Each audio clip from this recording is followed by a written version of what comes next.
Hello hello guys आपन तो खुशी थे मु भी खुशी अच्छी। आज हूँ कार्तिक पूर्णिमा जैकि डंगा बसा पूर्णिमा आपण मानक शुभेच्छा अभिनंदन बहुत सारा।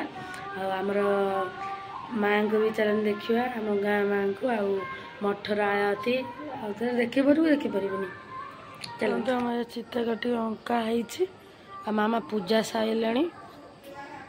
चल देखा ये तो डंगा आमर आसी जाइए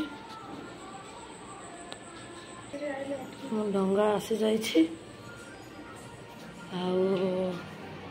एपटे भी पूजा आरंभ है शांति आम कर पूजा एपटे पूजा है बासी हार थिला कल तुलसी हार थिला गुंथा होता ये आम के सुंदर देखा ना मंदिर टी